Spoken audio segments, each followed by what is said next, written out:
समस्त को प्रेज नमस्कार मुतव्यस आप देखुं जेपी ओडिया आप समस्त को जेपी ओडिया चैनल स्वागत करे।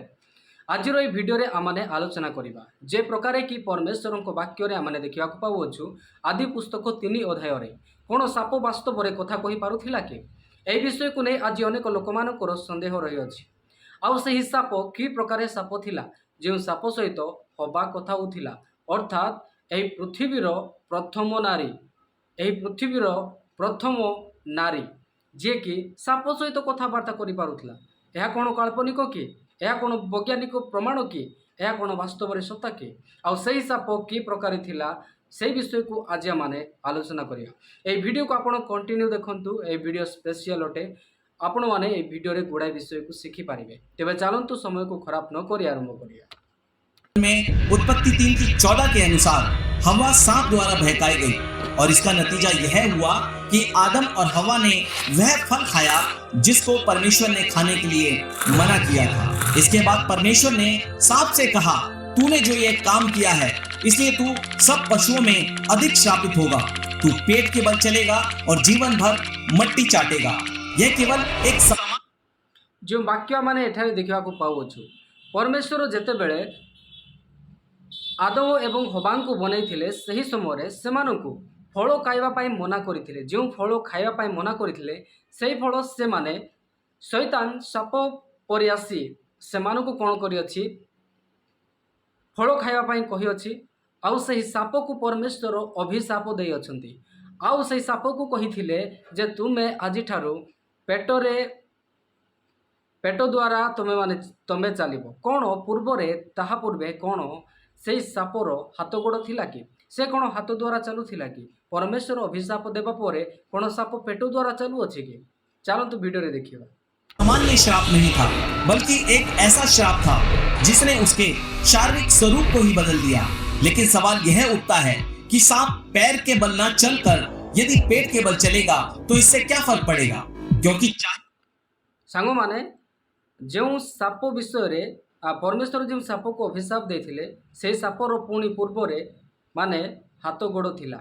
वर्तमान जो साप आम देखुचु ताहा किछि पेट दे जहाँ साप गुड़ाक चालू अच्छी से साप नथिला। वास्तव में सापर हाथ गोड़ थिला जो हाथ गोड़ द्वारा से चली पारुथिला। जेते बेले परमेश्वर अभिशाप देले से साप गुड़िक कौन है पेट द्वारा चलने को लगे। आउ एठारे किछि प्रकार भाव में आप दृश्य देखि पारुथिबे। फॉर एग्जांपल हाथ गोड़ ए प्रकार थिबा विषय को कहा जाउछि। चाहे सांप पैरों से चले या पेट के बल सरक कर चले फिर भी वह चल सकता है, एक जगह से दूसरी जगह जा सकता है। आखिर फिर इस श्राप का वास्तविक अर्थ क्या था और इससे क्या फर्क पड़ा? सच तो यह है सांप के चलने के तरीके में आया यह बदलाव केवल एक साधारण परिवर्तन नहीं था बल्कि इसके पीछे एक गहरा रहस्य छिपा हुआ था। बाइबल में सांप को पशु कहा गया है।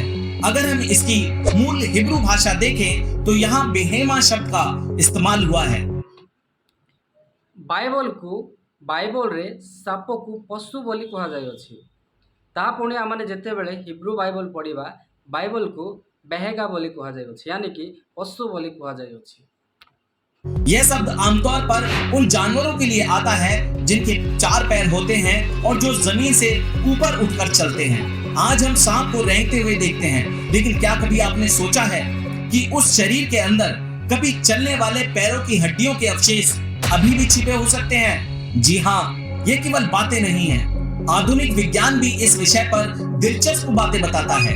जीव विज्ञान के अनुसार अजगर और बोआ जैसे सांपों के शरीर में आज भी पेल्विक स्पर्श पाए जाते हैं। ये छोटे नाखून जैसे दिखने वाले अंग वास्तव में उनके पैरों के अवशेष हैं जो अब लुप्त हो चुके हैं।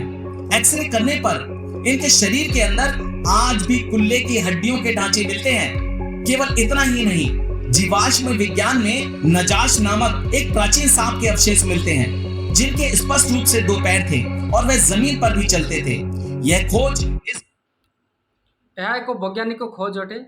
आउ पूर्वर साप माने कौन होते तांकर गोड़ थिला एमिति प्रकार भाव में देखा दि जाउछि तांकर हाड़ आउ तांकर गोड़ एई प्रकार भाव में साप थिला। से साप कौन करुथिला आदम एवं हवांक सहित कथबार्ता करुथिला। ସେହି ସାପକୁ ହିଁ ପରମେଶ୍ୱର ଅଭିଶାପ ଦେଇଥିଲେ, ଆଜିଠୁ ତୁମେ ଧୂଳି ଚାଟିବ ଏବଂ ପେଟ ଦେଇ ତୁମେ ଗମନ କରିବ ବୋଲି ସେହି ସାପକୁ ଅଭିଶାପ ଦେଇଥିଲେ। ଯାହାଫଳରେ ସେହି ଦିନଠାରୁ ଏହି ପ୍ରକାର ଯେଉଁ ଗୋଡ଼ ଗୁଡ଼ାକ ଆପଣ ଦେଖୁଛନ୍ତି, ସେହି ପ୍ରକାର ଗୋଡ଼ ଗୁଡ଼ିକ ଆଉ ବର୍ତ୍ତମାନ ଦିନମାନଙ୍କ ମଧ୍ୟରେ ସାପମାନଙ୍କ ଠାରେ ନାହିଁ। ଆଗକୁ ଆମେ ଦେଖିବା। इस बात की ओर इशारा करती है कि सांपों का इतिहास रेंगने से नहीं बल्कि चलने से शुरू हुआ था। यह खोज उत्पत्ति 3 की 14 में लिखी उस बात से मेल खाती है। ଆଉ ବୈଜ୍ଞାନିକ ଖୋଜ ଅନୁସାରେ ପୂର୍ବରେ ଯେଉଁ ସାପ ଗୁଡ଼ାକ ଥିଲା, ସେ ସାପ ଠାରେ ହାତ ଗୋଡ଼ ଥିଲା, 4ଟି ହାତ ଗୋଡ଼। ଯେ ପ୍ରକାର ହିବ୍ରୁ ବାଇବଲରେ ଲେଖାଯାଇଅଛି, ସାପକୁ ପଶୁ ବୋଲି କୁହାଯାଇଅଛି। ଆଉ ସେହି ପଶୁ ଅର୍ଥାତ୍ 4ଟି ହାତ ଗୋଡ଼ ଥିବା ପଶୁ ଯେ ପ୍ରକାର ଆମେ ଦେଖୁଛୁ, ଗାଈ, ଡଗ୍ ଅର୍ ବିଲେଇ, ଏହି ପ୍ରକାର ଭାବରେ ସାପ ଥିଲା। କିନ୍ତୁ ପରମେଶ୍ୱରଙ୍କର ଅଭିଶାପ ଦ୍ୱାରା କି ପ୍ରକାର ବର୍ତ୍ତମାନ ସାପ ପେଟ ଦେଇ ଚାଲୁଅଛି। ଆଉ ଏହା ଏକ କୌଣସି ଭାବରେ ମାଇଥୋଲୋଜି ନୁହେଁ, ଏହା ପୁଣି ବୈଜ୍ଞାନିକ ଖୋଜ ମଧ୍ୟ ଏହା ହିଁ ପ୍ରମାଣ କରେ ବୋଲି କୁହାଯାଉଅଛି। जहां परमेश्वर ने सांप के चलने का तरीका हमेशा के लिए बदल दिया। इससे पता चलता है कि उस समय का सांप आज के सांप जैसा नहीं था।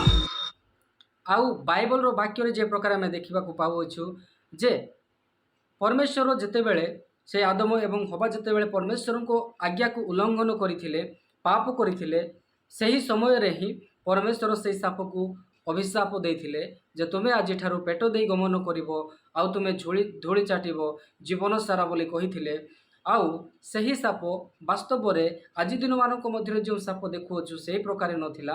ପରମେଶ୍ୱର ଅଭିଶାପ ଦେବା ପରେ ସେହି ସାପ ଗୁଡ଼ିକ ଏହି ପ୍ରକାର ଭାବରେ ହେଇଅଛି। ଯେଉଁ ସାପକୁ ଆଜି ଆମେ ବର୍ତ୍ତମାନ ଦେଖୁଅଛୁ ତାହା କିଛି ଅଲଗା ପ୍ରକାର ଥିଲା। शायद श्राप के बाद ही उसके शरीर और चलने के तरीके में बदलाव आया।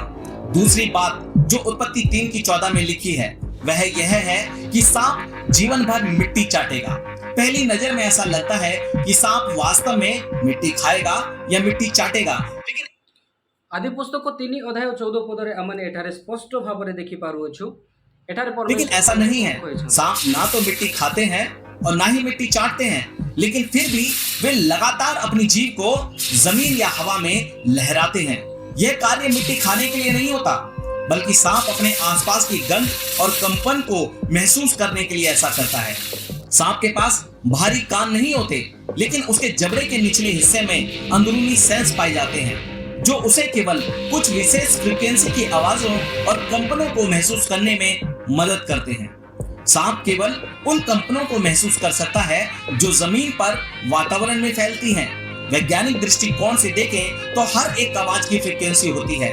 इंसानी बोलचाल आवाज की बेस और हार्मोनिक फ्रीक्वेंसी 85 से 4000 हर्ट्ज तक जाती है, लेकिन सांप लगभग 50 से 1000 हर्ट्ज तक की सीमित फ्रीक्वेंसी को ही सुन सकता है। इसलिए वह भारी आवाजों और कंपनों को अपनी जीभ लहराने के द्वारा महसूस करते हैं, लेकिन इंसानों की सामान्य बातचीत जैसी हल्की आवाजें उनके लिए लगभग अदृश्य हैं। आसान भाषा में कहा जाए तो जो आवाजें हवा में फैलती हैं उन्हें सांप के लिए सुनना लगभग नामुमकिन है। सांप केवल उन आवाजों को सुन सकता है जो जमीन पर फैलकर कंपन पैदा करती हैं। यही वजह है कि मनुष्य द्वारा की गई बातचीत को सांप सुन नहीं सकता, क्योंकि हमारी आवाजें ज्यादातर हवा में फैलती हैं और जमीन पर ना के बराबर कंपन पैदा करती हैं। इसे ऐसा समझिए, जब आप एक खाली कमरे में होते हैं तो वहां शांत लगता है। आपको लगता है कि वहां कोई आवाज नहीं है, लेकिन वास्तव में वहां बहुत सारी आवाजें होती हैं, जैसे कीड़े मकोड़ों की आवाजें, चींटियों की आवाजें और भी कई अन्य आवाजें वहां पर होती हैं, जिनकी फ्रीक्वेंसी मनुष्य के लिए सुनना मुश्किल है। ठीक इसी तरीके से सांप के लिए भी मनुष्य की आवाज को सुनना लगभग असंभव है। लेकिन सांप हमेशा से ऐसा नहीं था। पहले वह मनुष्य से बातें कर सकता था, जैसा कि बाइबल में देखा गया है। आदम और हव्वा के पाप में गिरने का कारण भी वही बातचीत थी जो सांप और हव्वा के बीच में हुई थी। इसी कारण परमेश्वर ने उस बातचीत के माध्यम को ही बदल दिया। सांप के भारी कान हटा दिए गए और उसको अंदरूनी सेंस दिए गए। जदि आमने साप विषय वर्तमान साप विषय जदि आम कथबार्ता करवा, वर्तमान साप गुड़िक मनुष्यर कथबार्ता शुणी पारे ना, किंतु माटी जो सब साउंड गुड़िक आवाज गुड़िक होउछि ताहाकु से अनुभव करि पारिबो।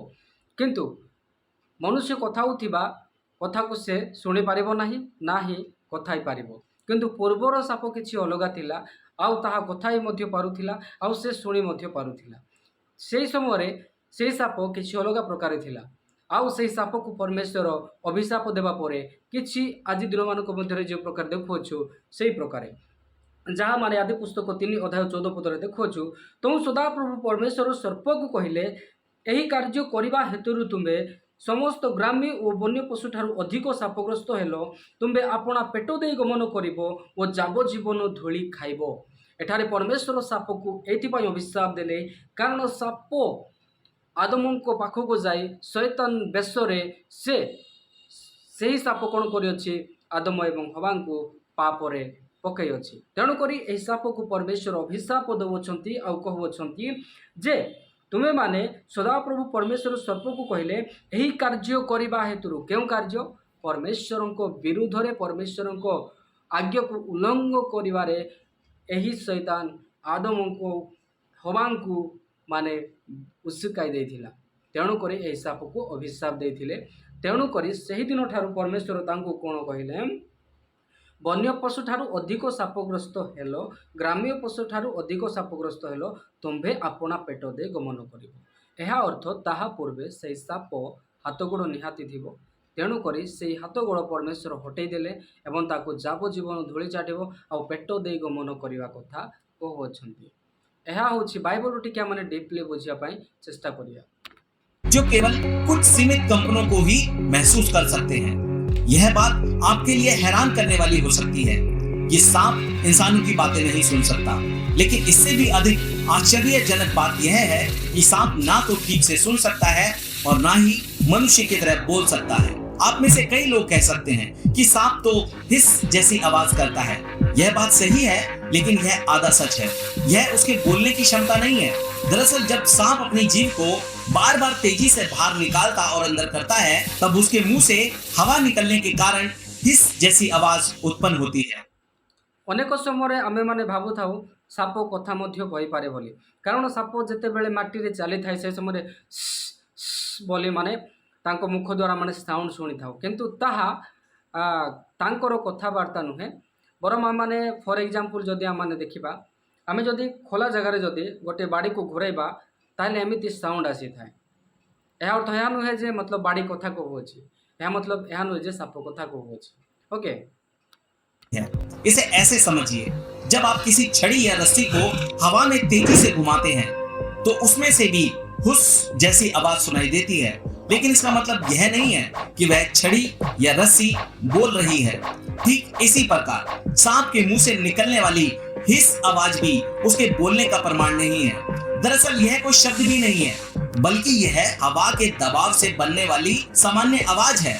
वैज्ञानिक रूप से देखें तो सांप के पास मनुष्य या अन्य जानवरों की तरह विकसित वोकल कॉर्ड नहीं होते, इसी कारण वह शब्द नहीं बना सकते और न ही साफ साफ आवाज निकाल सकते हैं। एक ऐसा प्राणी जो आज ना तो मनुष्य की तरह बोल सकता है और ना ही उसे सुन सकता है, लेकिन वह अदन की वाटिका में बोल भी सकता था और सुन भी सकता था। हजारों साल पहले हुई वो बातचीत आज भी मानव इतिहास की सबसे रहस्यमयी घटनाओं में से एक मानी जाती है।